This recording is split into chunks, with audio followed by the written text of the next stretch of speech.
Good afternoon, everybody. Hope you're all doing well. I'll start off with a few announcements today. And first, I would like to, along with my colleagues, begin today by recognizing the 20th anniversary of the terror bombings that took place at our embassies in Nairobi and in Kenya and Tanzania. Deputy Secretary Sullivan met with survivors and their family members of the victims here at the department earlier today, and he delivered remarks alongside Ambassadors Lang and Bushnell, who headed our posts at the time. At a ceremony to honor those affected by the attacks, that is where they spoke. Our embassies in East Africa also participated in events to mark this solemn occasion.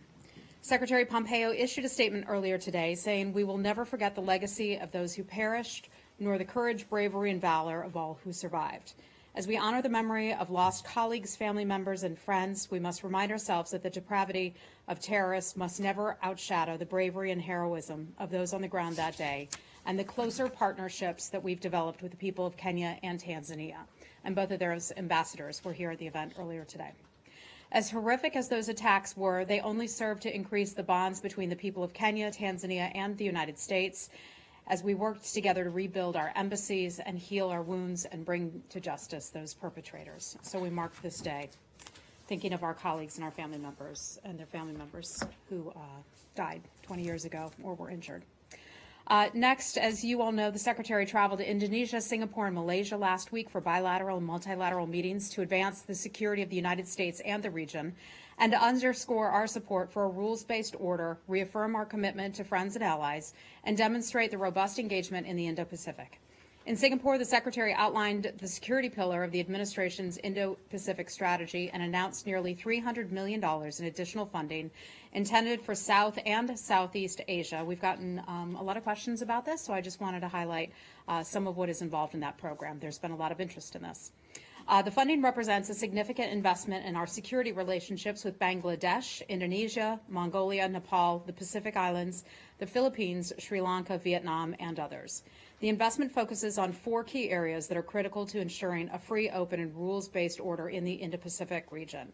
This includes maritime security, humanitarian assistance, and disaster response, also peacekeeping capabilities, and countering transnational crime. As part of the maritime security theme, we launched the Bay of Bengal initiative to help enhance the capacity of civilian and military maritime actors in this vital region, which is home to important sea lanes linking the Indian Ocean to East Asia. And it was nice to have some of you along on the trip. Last thing I'd like to address today, and that is Iran and the reimposition of sanctions that were rolled out today. At 12:01 this morning, the President's executive order entitled Reimposing Certain Sanctions with Respect to Iran went into effect. The executive order is reimposing sanctions on Iran's automotive sector and on its trade in gold and precious metals, as well as sanctions related to the Iranian rial in support of the President's decision to cease U.S. participation in the JCPOA. A number of provisions of this order became effective today, while others will become effective on November the 5th. The United States is fully committed to enforcing all of those sanctions. The United States is seeking a new deal, that will comprehensively address the Iranian regime's destabilizing behavior. Not just their nuclear program, but also their missile program, their support for terrorism, and their malign regional behavior. The United States is willing to engage in talks with the Iranian regime, but we're looking for a commitment that they're willing to make fundamental changes in their behavior. Iran will need to think seriously about the consequences of its behavior and the consequences that it's having on its country, and especially on the Iranian people. And they should choose to correct their course of action going forward. And with that, I'd be happy to take your questions. Thanks, Heather. Before we get back to Iran, I want to see if I can get a little bit more of a detailed response from you guys on the whole spat between the Saudis and the Canadians. Do you have anything more to say than the rather milquetoast comment? And what was the milquetoast comment that you believe we put out earlier? Just that they're both close partners, and that you're going to refer any questions about this actual dispute to the two foreign ministries. No, I have a little bit more for you on that. Thank you so much for asking. We've talked about this type of issue before. I think the last time we briefed, you and I addressed this very issue and concerns about Saudi Arabia. We have a regular dialogue with the government of Saudi Arabia on human rights and also other issues. This particular case regarding Canada, we have raised that with the government of Saudi Arabia. They're friends, they're partners, as is Canada as well. Both sides need to diplomatically resolve this together. We can't do it for them. They need to resolve it together. The United States has respect for international recognized freedoms and also individual liberty. That certainly has not changed. And that's basically where we stand today. Right, but I mean, Canada is more than just a close partner. It's actually your very, very, very, very close neighbor, and Yep. it's also a NATO ally. You're right. You have treaty obligations with Canada. You don't, unless this administration has done something that I'm not aware of, don't have treaty obligations with Saudi Arabia. And I don't understand why. There's one country here that has imprisoned human rights activists, and another one is your immediate neighbor and a NATO ally. And I don't understand why you don't come down on the side of agreeing with the Canadians when it sounds as though, from what you're saying, you're a human rights dialogue with the Saudis, you do agree. Matt, I can tell you that we have those conversations with the government of Saudi Arabia. We have had conversations with them about this as it pertains to Canada. But we would encourage both governments to work out their issues together. It's a diplomatic issue. Saudi Arabia and Canada can certainly stand to work it out together. We would encourage the government of Saudi Arabia overall to address and respect due process and also publicize information on some of its legal Do you cases. think the Saudis overreacted to this? Matt, I'm not going to characterize it. I could just tell you we have discussed it with the government of Saudi Arabia, and it's up for Saudi Arabia and the Canadians to work this matter out. Okay? Hi, Leslie. Hi. Yesterday in the statement, you said that the U.S. had asked for additional information on several activists. Are they the same activists that Canada is raising an issue with? I'm not sure which activists Canada is asking about in particular. I can just tell you we've asked the government of Saudi Arabia for additional information on several activists. I believe it's the activists, the same one, the blogger and his wife. Okay, I'm just not aware of which ones they in particular asked about. I can tell you that we have raised those cases with the government. Have you received any information from the Saudis? I think I'm going to be able, the information I just provided you is what I'm going to be able to provide you, nothing beyond that. Hi, Andrea. Hi. Can I just ask one more One more follow-up on on that, this? sure. quick? Okay. And then I'd like a Okay. chance. You said you've raised the issue, though. Would you condemn the arrest of this Look, activist? I'm not going to get into all of this. I know you want me to characterize all of these things. Some of these issues we choose to discuss privately with our friends, with our partners, with our allies. And so you want me here to say certain things. I can tell you, however, we have raised these issues, and I'll leave it at that. Well, Okay? there was a Saudi general who's been quoted saying that what the Canadian call that upset them so much is evidence of Canada's support for international terrorism. Do you believe that? I'm not going to comment on what this general allegedly said about someone. I don't have any information on that. I'm not going to comment on that. Andrea, go right ahead. What do you want to cover? I wanted to ask you about the 20th anniversary to follow up on commemoration that was held this morning. Some of us covered that, and it was a watershed moment. Certainly. And Ambassador Bushnell said the following today here in the lobby. We cannot waive the need for incoming Foreign Service officers for high technology or for the health services necessary after we have been sent to dangerous places. This occurred 3 years before al-Qaeda bombed our homeland. We are, in fact, in a more dangerous place than we were. Our colleagues today face issues we didn't have to. Please take today, this was addressed to Deputy Secretary Sullivan, and this moment to pledge to alter the trend of providing inadequate resources to the people who work in peace, not only for the sake of those of us who work here today, but for the sake of our neighbors and communities where we live overseas. I'm wondering whether the Secretary and others in command here are taking that in and realizing that what the failures of 1998 were replicated in the failures of Benghazi, which I know the Secretary was a leading voice on, and whether there is more attention being paid to inadequate resources to Foreign Service officers and their dependents in dangerous places. So around the world. I'm glad you asked that question. I was sitting there today and I heard Ambassador Bushnell's comments, and all of this was a very, very touching moment to have had so many survivors and then family members of victims there in the audience. Some people came from very far away to be a part of the 20th commemoration of those attacks. The department takes seriously security concerns. You've seen significant changes in terms of our embassy's security posture over the years as we unfortunately have learned from some very difficult circumstances. You will see changes at our embassy today that we did not have in place years ago. So we take those matters seriously. Deputy Secretary Sullivan was standing there as she spoke, as was I, and he acknowledged that and said we certainly pledge to provide the resources that we're able to provide that we believe will fully take care of our people. That's something we take very seriously. Do you think that the current budget as recommended or the mark that's coming back from OMB is adequate? I would have to take a much closer look at the budget to see what they have for security. I don't have those numbers at my fingertips. Unfortunately, I don't have that for you today. Yeah. Why didn't the Secretary attend the event? The Secretary was busy with other meetings today. We put out a statement. He has a extremely packed schedule, and we have a Deputy Secretary who is happy to attend. Do not take away from this that this is not of great value and interest to our colleagues here. This is something that's very important, but we're happy to have the Deputy Secretary attend.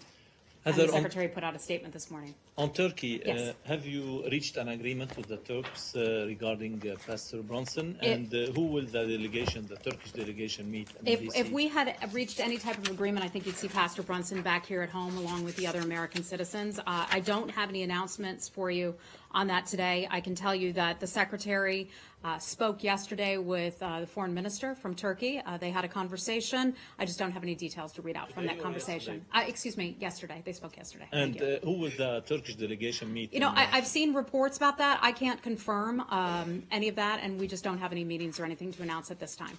Okay? Something that continues to happen with the Turks, where they announced that these agreements, I mean, it happened with the previous secretary and Manbij. It happened. Is this getting a little bit annoying for you guys that they keep announcing? Matt, I'm not going to comment on that. I think you know that there are governments who will sometimes say things that are different from what we say, and that is no surprise. That has happened.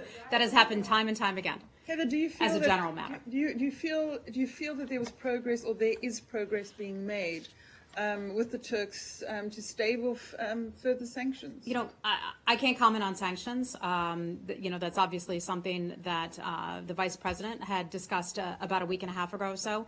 You ask if there's progress that has been made. I think the kind of progress that we want is for Pastor Brunson, our locally employed staff, and our other American citizens to be brought home.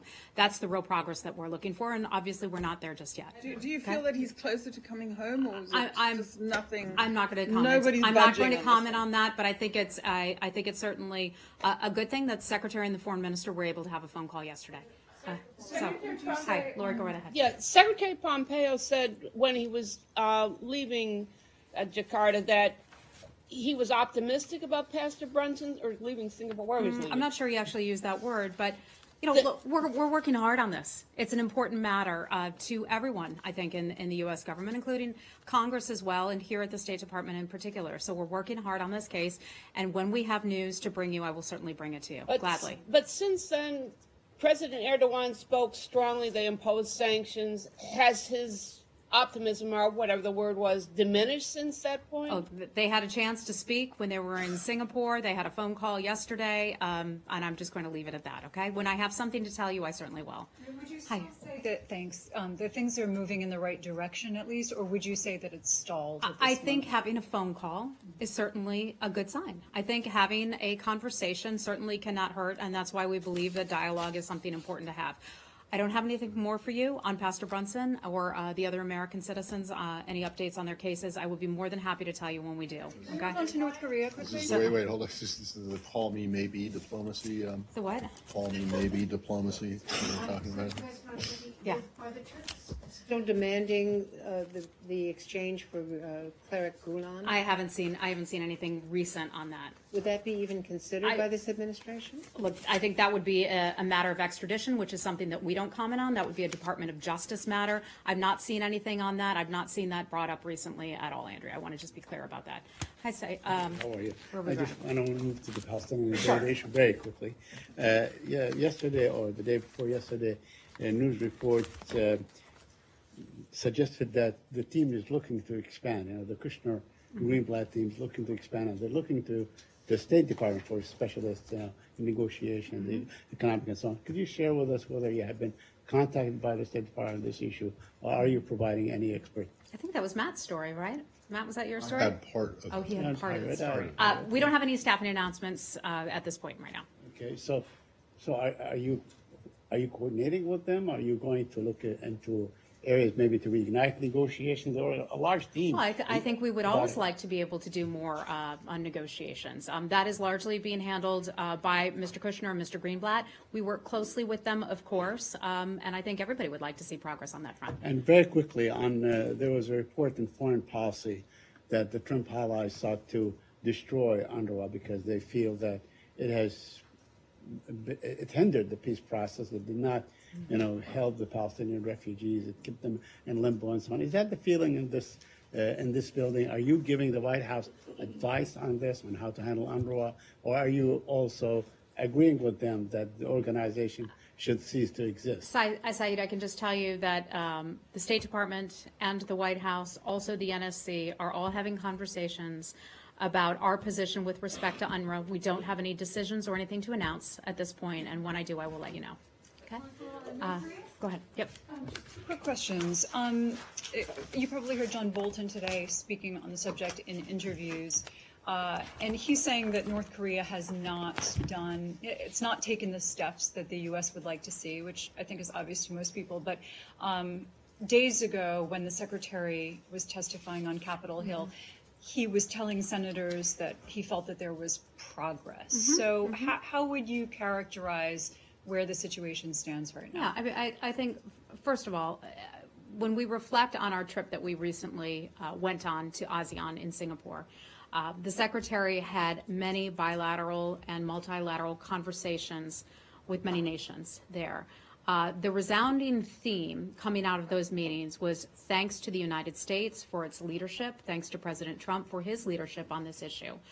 These countries were happy that we were able to get Chairman Kim and the North Korean government to the table to begin having these conversations. That's an incredible step and a huge step from where we were just 1 year ago. Chairman Kim made a commitment to President Trump on June the 12th. He said that he would denuclearize his country. The Secretary has had subsequent conversations, as has the State Department, and we do not believe that that position has changed in any way. We've been working very hard since that time to develop the process by which denuclearization can be achieved. The Secretary spoke about this just on Sunday and said the process of achieving denuclearization is one that we have all known would take some time. The world is united in seeing this achieved, so it will certainly take some time. Well, although right after the summit, it was the president himself who said that denuclearization would start to happen immediately. But now John Bolton is saying that they have not even begun any of that process. Look, the conversations continue. We knew that this would be a road. We knew that the road would certainly take some time, and we're in the middle of that process right now. And the White House is also saying that it's possible that Secretary Pompeo might go to North Korea next and meet with Kim. So what happens in that process? Is that something that the State Department is going to start actively working on? I think that would be getting ahead of where we are right now. We have no trips, no travel to announce. And by the way, just on Sunday, we got back from a very long, a lot of flying hours to Asia. I think it was 20-some hours. So I think we're okay with being here right now. But are you saying one way? Yes, that's just one You way. don't see that happening anytime soon. Look, I'm not going to predict what's going to happen, certainly, but we have no trips or travel to announce at this time. Okay. By the way, Lori, do you have a new colleague in the room here? Is there someone new here from I-24? K-24? Yes. Okay. Yeah. Oh, K-24, I-24. My apologies. Go right ahead. My name's Nina Larson, I-24. Can I follow up on the Kushner email story, please?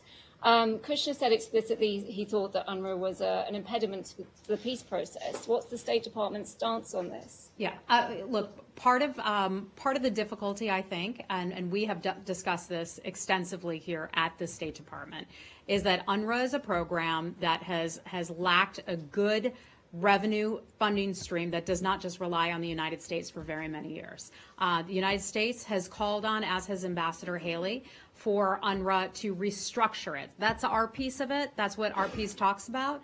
We have close conversations, of course, with the White House and with Jared Kushner and Jason Greenblatt, and I'm afraid I just don't have anything more for you on that specific part of the question. One other thing. How does this impact the right to return? Does that mean that is not going to be part of this peace plan? Look, The peace plan is being largely handled out of the White House, but we're in close consultation with them. I'm not going to get ahead of any announcements or negotiations that they're involved with, so I'm just not going to have anything more for you on that, okay?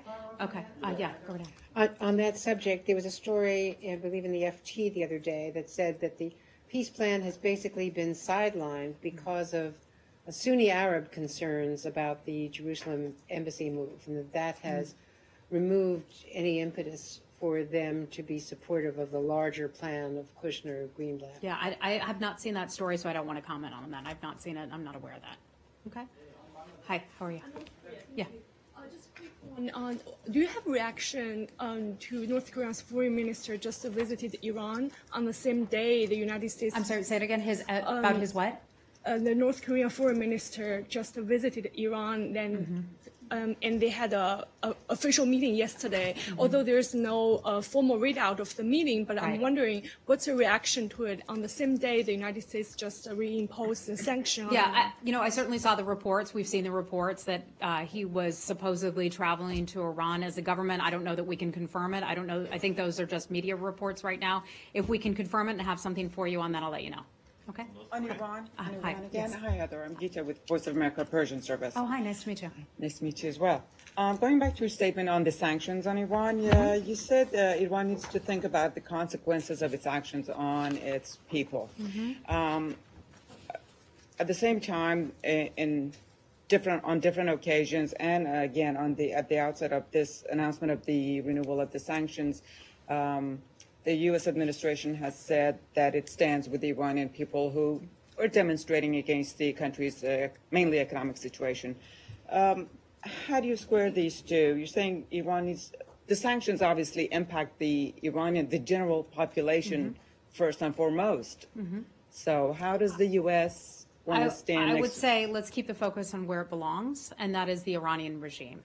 The reason people there are frustrated and have been increasingly frustrated over the years is because Iran has chosen to spend the money and resources and the hard work efforts of its own people on destabilizing destabilizing the region. They spend it on foreign adventurism. They spend it on attacks in other countries, going into Syria, going into Iraq, you name it. That is all well documented and very well known, and they're not giving the benefits of the labor back to their own people. And so I think people choosing to protest or expressing their concerns about the government. We'd like to see a change in the behavior of the Iranian regime. We're not ashamed to say that. We'd like to see a change in their behavior where they take care of their own people, they stop their human rights abuses, and they spend their money on their own people, not the foreign adventurism and not terrorism around the globe. How does the administration intend to support the Iranian people? Well, I think one of the ways that we can do it is by giving voice to their concerns and by highlighting concerns that we have about the Iranian regime. And we are doing just that. Secretary Pompeo has spoken extensively about this issue, and by supporting the Iranian people, letting them know that we stand with you. Behavior. Yeah. You're talking about fundamental change in policy. I mean, not some sort of behavioral Well, we'd therapy, like to see him, right? So you see him expect stop them terror to attacks, visit- that's for sure. that is I don't a think that's fundamental too much change to ask. in almost all of their policies, not just one particular area, correct? And that includes the 12 points that the Secretary of State outlined a couple of months ago. That would be correct. We've not changed our policy in that regard. Yeah. Iran again. If the administration wants to hold them accountable for this whole comprehensive range of bad behaviors, how can you really, get them to stop sponsoring terrorism around the region through financial sanctions? Yeah, I think alone? financial sanctions lead to that because we know that the government doesn't spend its money on its own people. It's not spending its money on health care, on services that we enjoy and so many other nations, free nations enjoy. They're not spending their money there. We know that they're spending that money on terror attacks. We know that they're spending their money on bombs and launching weapons against other countries. We know that that's where they're spending their money. And so the United States, in choosing to impose these sanctions, is taking that effort. I mean, we would certainly much rather use sanctions than in this instance, then use other resources or assets, and we think that this is a good way forward. Quick follow-up. Has State been talking at all to DOD about... Has what? Has State been talking at all to DOD about the possibility of any kind of military action? That would be a DOD question, but we do diplomacy here, but I can tell you the Secretary speaks regularly with his counterpart over at DOD. And we're going to have to wrap it up in just a couple minutes. Hey, how are you doing? You're basically saying to the country, change your entire foreign policy, and we'll talk to you if you agree to change everything that you... I would think that we should ask another country to stop attacking other nations and to stop fomenting terror. That's one of the things that the United States government does. We're not alone in asking them to do that. I think that's important to take that stand and not back away from that. How do you square that with the stance of Saudi Arabia and the UAE and Yemen? Well, you don't see...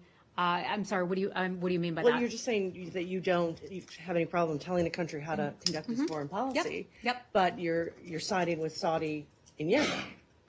We have concerns about what the Houthi rebels have been doing for quite some time.